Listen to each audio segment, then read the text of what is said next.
ഇത് കണ്ടാൽ നമുക്ക് കേക്ക് പോലെ തോന്നുമല്ലേ? എന്നാൽ ഇത് കേക്കല്ല, റാഗിപ്പൊടി വെച്ച് വളരെ ടേസ്റ്റോടു കൂടി ഒരു വട്ടയപ്പം ഉണ്ടാക്കിയെടുത്തതാണ്. നല്ല സോഫ്റ്റുമാണ്, അതുപോലെ അടിപൊളി ടേസ്റ്റുമാണ്. കുട്ടികൾക്കും വലിയവർക്കൊക്കെ ഒരുപാട് ഇഷ്ടപ്പെടും. നമുക്ക് എങ്ങനെ ഇത് തയ്യാറാക്കുന്നതെന്ന് നോക്കാം. 250 ml കപ്പിൽ 1 കപ്പ് ശർക്കര പൊടിച്ചെടുത്തിട്ടുണ്ട്. അതൊരു പാത്രത്തിലോട്ട് ഇട്ട് കൊടുത്ത് 1/4 കപ്പ് വെള്ളം കൂടെ ഒഴിച്ച് കൊടുത്ത് നല്ലതായിട്ട് ഇത് ഉരുക്കിയെടുക്കാം. ശർക്കരപ്പൊടിയാണെങ്കിൽ 1 കപ്പിന് പകരം ഒരു 1/4 കപ്പ് എടുത്തോളൂ. ശർക്കരപ്പൊടിക്ക് മധുരം കുറവായിരിക്കും. ഇത് നല്ലതായിട്ട് ഉരുക്കി വന്നിട്ടുണ്ട്. ഇത് തണുക്കാനായിട്ട് അങ്ങ് മാറ്റി വെക്കാം.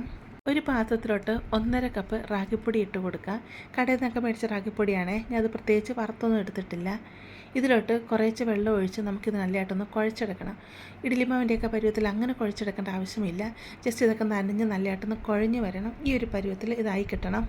ഒഴിച്ചെടുത്ത റാഗിപ്പൊടിയെ മിക്സിയുടെ വലിയ ജാറിലോട്ട് അങ്ങിട്ട് കൊടുക്കാം. 1/4 കപ്പ് തേങ്ങ ചിരകിയതും കൂടെ ഇതിലോട്ട് അങ്ങിട്ട് കൊടുക്കാം. അതുപോലെ 1/4 കപ്പ് ചോറും കൂടെ ഇട്ട് കൊടുക്കാം. ഞാൻ ചുവന്നരിയുടെ ചോറാണ് എടുത്തിരിക്കുന്നത്, വെള്ളരിയുടെ ചോറ് എടുത്താലും മതിയേ. ശർക്കരപ്പാനിയൊക്കെ ഇവിടെ തണുത്ത് വന്നിട്ടുണ്ട്. അത് കുറച്ച് ഇതിലോട്ടങ്ങ് ഒഴിച്ചു കൊടുക്കാം. ഇതെല്ലാം കൂടെ നല്ലതായിട്ടൊന്ന് മിക്സ് ചെയ്തിട്ട് നമുക്കിതൊന്ന് അരച്ചെടുത്തുകൊണ്ട് വരാം. ഇവിടെ ഞാൻ ഇത് അരച്ചെടുത്തുകൊണ്ട് വന്നിട്ടുണ്ട്. ഇത് കുറച്ച് തിക്കായിട്ടാണ് വന്നിരിക്കുന്നത്. ഇതിലോട്ട് 1/2 ടീസ്പൂൺ ഈസ്റ്റ് ഇട്ട് കൊടുക്കാം. നിങ്ങൾക്ക് ഇൻസ്റ്റൻറ്റ് ഈസ്റ്റ് വേണമെങ്കിൽ ഇട്ട് കൊടുക്കാം. ഞാൻ ഈ വലിയ ഈസ്റ്റാണ് ഇതിലോട്ടിട്ട് കൊടുക്കുന്നത്. 1 ടീസ്പൂൺ ഏലക്ക പൊടിച്ചുകൊണ്ട് ഇതിലോട്ട് ഇട്ട് കൊടുക്കാം. ഏലക്കയും പഞ്ചസാരയോടെ ചേർത്ത് പൊടിച്ചതുകൊണ്ടാണ് 1 ടീസ്പൂൺ ഇട്ട് കൊടുത്തിരിക്കുന്നത്. ഏലക്ക തന്നെ പൊടിച്ചതാണെങ്കിൽ 1/2 ടീസ്പൂൺ ഇട്ട് കൊടുത്താൽ മതി. 2 നുള്ളു ഉപ്പും കൂടി ഇട്ട് കൊടുക്കാം. എന്നിട്ട് ബാക്കി ശർക്കര പാനിയാക്കിയതുണ്ടല്ലോ, അത് ഇതിലോട്ടങ്ങ് ഒഴിച്ചു കൊടുക്കാം. എന്നിട്ട് ഇതിനെ നമുക്ക് നല്ല രീതിയിലൊന്ന് അരച്ചെടുത്തുകൊണ്ട് വരാം. അരച്ചെടുത്ത മാവ് ഞാൻ ഒരു പാത്രത്തിലോട്ട് ഒഴിച്ച് കൊടുക്കുന്നുണ്ട്. മിക്സിയുടെ ജാറ് കഴുകി 1 ടേബിൾ സ്പൂൺ വെള്ളം കൂടെ ഞാൻ ഇതിലോട്ട് ഒഴിച്ച് കൊടുക്കുന്നുണ്ട്. വെള്ളം കൂടി പോകാതെ നോക്കുക. ദോശമാവിനേക്കാളും കുറച്ചും കൂടെ ലൂസി വേണം മാവ് കിട്ടാനായിട്ട്. എന്നിട്ട് നമുക്കിതിനെ അടച്ച് വെച്ച് ഒരു 3 മണിക്കൂർ റെസ്റ്റ് ചെയ്യാനായിട്ട് വെക്കാം. ഇവിടെ ചൂടായതുകൊണ്ട് 3 മണിക്കൂർ കൊണ്ട് നല്ലതായിട്ട് പൊങ്ങി വരും. തണുപ്പുള്ള സ്ഥലങ്ങളാണ് കുറച്ചധികം സമയം വെച്ചോളൂ. ശർക്കരപ്പാനി മൊത്തം എടുത്തില്ലായിരുന്നു, ഇത്രയും അധികം ഉണ്ടായിരുന്നു കേട്ടോ. 3 മണിക്കൂറായപ്പോഴത്തേക്ക് മാവ് നല്ലതായിട്ട് ഇവിടെ പൊങ്ങി വന്നിട്ടുണ്ട്. കണ്ടില്ലേ, മാവ് നല്ലതായിട്ട് സോഫ്റ്റായിട്ട് ഇവിടെ വന്നിട്ടുണ്ട്. പിന്നെ നല്ലതായിട്ട് ഇതിന് ബബിൾസ് ഉണ്ട്. ബബിൾസൊക്കെ അധികം പൊട്ടിച്ച് കളയാതെ ജസ്റ്റ് ഇതുപോലൊന്ന് ഇളക്കിയെടുക്കുക. ഞാൻ ഒരു കേക്ക് ട്രേയിലാണ് ഇത് തയ്യാറാക്കിയെടുക്കുന്നത്. അതിലോട്ട് ശകലം നെയ്യ് എടുത്തിട്ടുണ്ട്.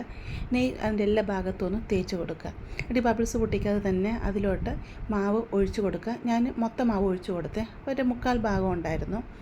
ഇഡ്ഡലി പാത്രത്തിൽ വെള്ളം വെച്ചിട്ടുണ്ടായിരുന്നു. വെള്ളം തിളച്ച് വരുമ്പം അതിൻ്റെ മുകളിലോട്ട് ഇതെടുത്ത് വെക്കുക.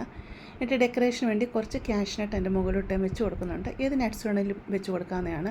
എന്നിട്ട് 15 തൊട്ട് 20 മിനിറ്റ് വരെ ഇതിനെ നമുക്ക് ആവിയേറ്റിയെടുക്കാം. ഇത് 25 മിനിറ്റ് ആയപ്പോഴത്തേക്ക് നല്ലതായിട്ട് വെന്ത് വന്നിട്ടുണ്ട്.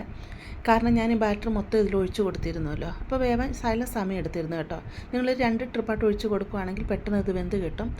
ഇത് തണുക്കാനായിട്ട് മാറ്റി വെക്കുക. തണുത്ത് കഴിയുമ്പോൾ ഒരു പിച്ചാത്തിയോ എന്തെങ്കിലും വെച്ച് സൈഡൊന്ന് വിടിവിച്ച് കൊടുക്കുക. അപ്പോഴത്തേക്ക് പെട്ടെന്ന് ഇത് കമഴ്ത്തിയിടാൻ പറ്റും കേട്ടോ. ഞാൻ ഇതൊരു പ്ലേറ്റിലോട്ട് മാറ്റിയിട്ടുണ്ട്. നല്ല സോഫ്റ്റാണ്.